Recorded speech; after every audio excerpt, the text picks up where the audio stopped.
दोस्तों स्वागत है आप सभी का स्टेट पीसीएस क्लासेस में डेली करंट अफेयर के इस सेशन में। तो आज महीने की नए महीने की शुरुआत हुई। आज 1 मई है, तो आशा करते हैं आप लोग अच्छे से इस महीने को यूटिलाइज करेंगे। और आज 1 मई को क्या मनाया जाता है? तो 1 मई को जो है कौन सा दिवस मनाया जाता है? तो 1 मई को मजदूर दिवस मनाया जाता है। मजदूर दिवस मनाया जाता है, लोग याद रखिएगा। तो चलिए आगे बढ़ते हैं और आज के इम्पोर्टेंट क्वेश्चंस को देखते हैं। और पहला क्वेश्चन है कि प्रोजेक्ट कुइपर के तहत ब्रॉड बैंड इंटरनेट के लिए 27 उपग्रहों का पहला बैच किसने लॉन्च किया है? तो पहला बैच जो है ये 27 उपग्रहों का अमेजन ने लॉन्च किया है। ये 3000+ उपग्रह इसमें स्थापित करना है और इसका उद्देश्य जो है इंटरनेट जो है सभी जगह पे उपलब्ध कराना इसका मुख्य उद्देश्य है। और इसका पहला पता ही चल गया कि पहला 27 उपग्रह यूएसए के फ्लोरिडा तट से जो है इसको लॉन्च कर दिया गया। किस रॉकेट से? तो एटलस V रॉकेट से इसको लॉन्च कर दिया गया है। और ये किसको चुनौती दिया है इसने? तो ये अमेज़न ने तो स्पेस एक्स की company, space X Elon Musk की जो कंपनी थी उनके द्वारा लॉन्च किया गया था स्टारलिंक प्रोजेक्ट, उसको ये चुनौती दी गई है क्योंकि जो है उसी की तरह ये भी प्रोजेक्ट है, स्टारलिंक की तरह ये भी प्रोजेक्ट है। तो इम्पोर्टेंट क्वेश्चन है। आगे बढ़ते हैं, नेक्स्ट क्वेश्चन देखते हैं कि यूएसए स्पेशल 301 रिपोर्ट 2025 का संबंध किससे है? तो इसका संबंध बौद्धिक संपदा अधिकारों की सुरक्षा से है। इसमें एक प्राथमिकता निगरानी सूची जारी की गई है जिसमें भारत और चीन और रूस को शामिल किया गया है।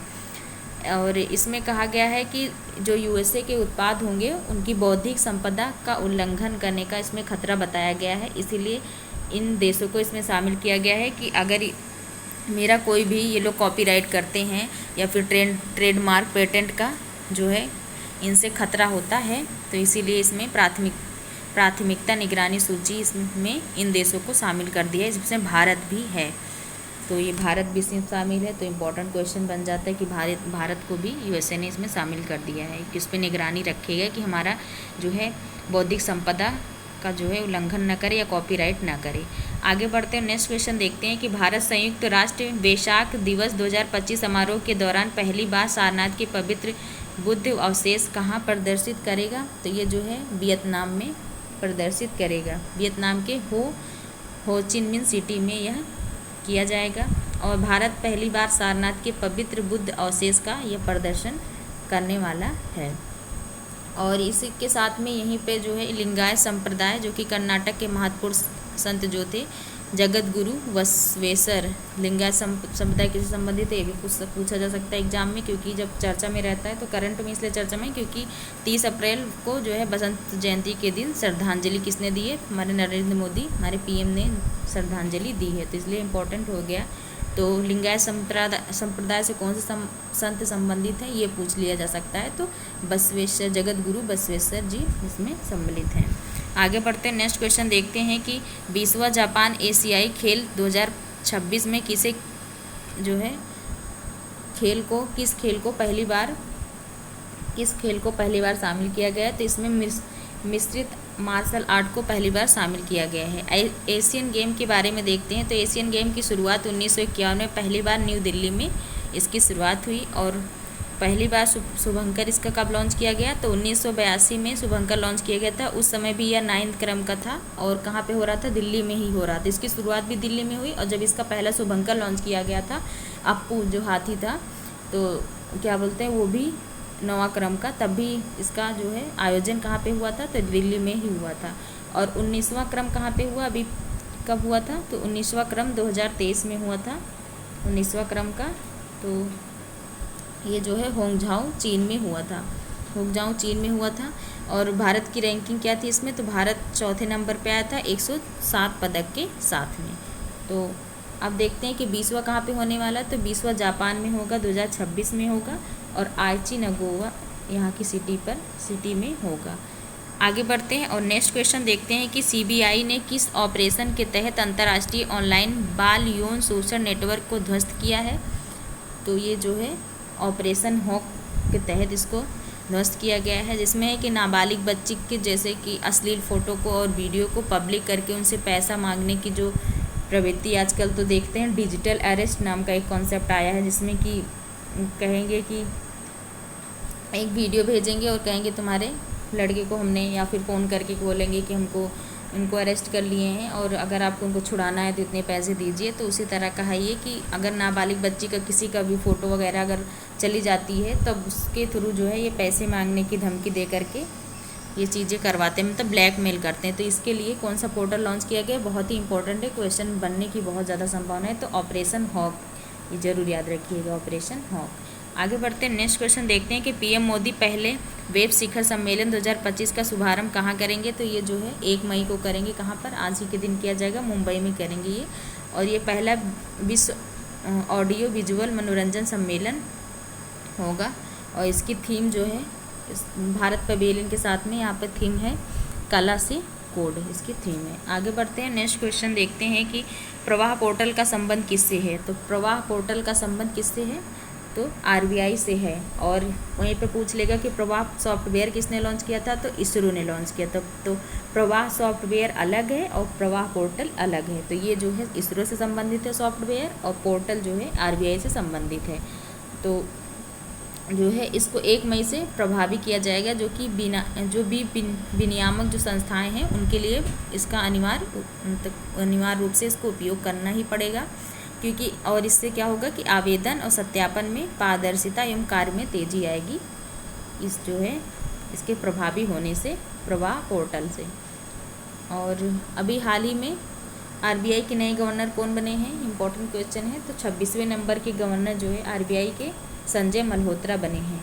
आरबीआई के बारे में देखते हैं, तो आरबीआई के बारे में देखते हैं तो इसकी स्थापना कब हुई थी। तो इसकी स्थापना कितने अप्रैल को, 1 अप्रैल को यंग हिल्टन कमेटी के से जो है इसकी स्थापना हुई थी।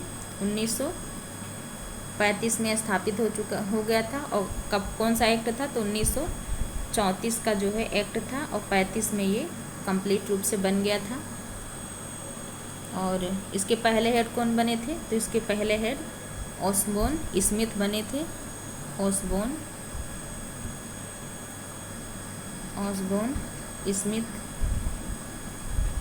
स्मिथ इसके पहले हेड बने थे आरबीआई के। और अभी कौन है वर्तमान में, तो वर्तमान में 26वें अध्यक्ष या गवर्नर जो है आरबीआई के संजय मल्होत्रा जी बन गए हैं, तो याद रखिएगा।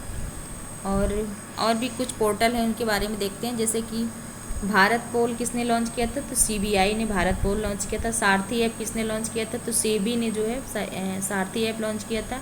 यूनो ऐप किससे संबंधित है, तो यूनो ऐप जो है एसबीआई से संबंधित है। आप लोग अगर एसबीआई का एसबीआई का क्या बोलते हैं, एटीएम कार्ड भी रखते होंगे तो यूनो उस पर लिखा रहता है, याद ध्यान दीजिएगा। आगे बढ़ते हैं, नेक्स्ट क्वेश्चन देखते हैं कि एक्सियोम स्पेस का सीईओ किसे नियुक्त किया गया है। तो एक्सियोम का सीईओ जो है किसको नियुक्त किया गया है, तो तेजपाल भाटिया को नियुक्त किया गया है। जो एक्सियोम स्पेस है उसके थ्रू जो है किस मिशन के थ्रू, X4 मिशन के through group captain Shubhanshu Shukla को अंतर्राष्ट्रीय अंतरिक्ष स्टेशन पर भेजा जाएगा, ये भी याद रखिएगा। ये पहले भारतीय होंगे, बहुत ही इंपॉर्टेंट क्वेश्चन है। आगे बढ़ते हैं, नेक्स्ट क्वेश्चन देखते हैं कि सर्वोच्च न्यायालय ने निर्विरोध चुनाव जीतने के लिए न्यूनतम वोट की आवश्यकता का सुझाव दिया है। इस फैसले ने किसकी संवैधानिकता को चुनौती दी है, तो ये जो है जन प्रतिनिधित्व एक्ट 1951 की धारा 53(2) में जो है लिखा गया है कि निर्विरोध निर्वाचन के बारे में लिखा गया है। और अभी जब 18वीं लोकसभा का चुनाव जो हुआ था 2024 में, उसमें कौन जीता था निर्विरोध रूप से, तो ये राजस्थान के मुकेश दलाल जो थे वो जीते थे। गुजरात के सूरत से जो है मुकेश दलाल ये जीते थे वहाँ से।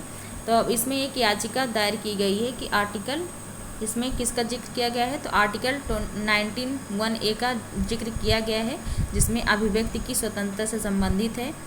कि इसमें ये कहा गया है कि इसमें एक ऑप्शन होना चाहिए, ऐसा नहीं कि निर्विरोध है कोई, तो मतलब अगर कोई उसके साथ निर्विरोध, ऐसा होता है कि अगर उसके अपोजिशन में कोई पार्टी नहीं है, अपोजिशन में कोई पार्टी नहीं है तो निर्विरोध मतलब वो चुन लिया जाता है। लेकिन इसमें कहा गया कि ऐसा नहीं होना चाहिए, इसमें एक ऑप्शन देना चाहिए। जैसे कि एक हो गया कि जो चुनाव लड़ रहा है उसका ऑप्शन हो, दूसरा ऑप्शन होना चाहिए कि नोटा का।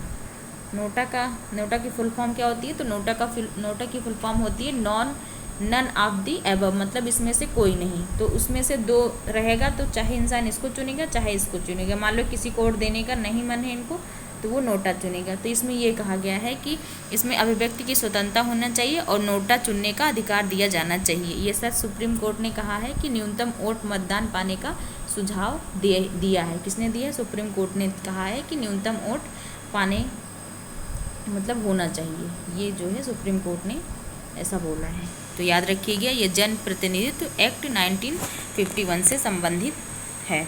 आगे बढ़ते हैं, नेक्स्ट क्वेश्चन देखते हैं कि चर्चा में रहे AI किरण पहल का संबंध किससे है और किसने लॉन्च किया इसको? तो इसको कृतिका रेड्डी ने, जो कि एक्स मेटा इंडिया की जो है MD हैं, इन्होंने लॉन्च किया है।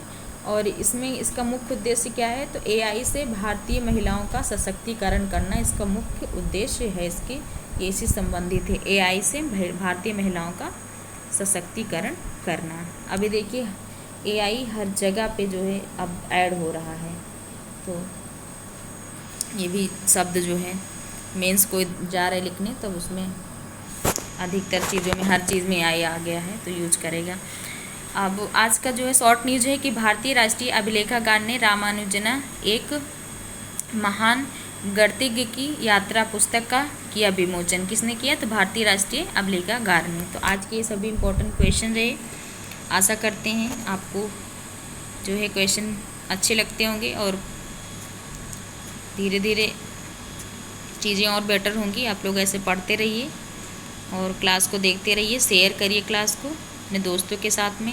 अब देखिए 1 मई हो गया तो अब एग्ज़ाम बस धीरे धीरे करीब ही आ रहा है, तो अच्छे से पढ़ाई करिए। और अब हम जो है हिंदी की क्लास भी लेना स्टार्ट करेंगे, तो आप लोग उसको भी देखिए अच्छे से और अच्छे से अपनी पढ़ाई को आगे बढ़ाइए। Thank you so much.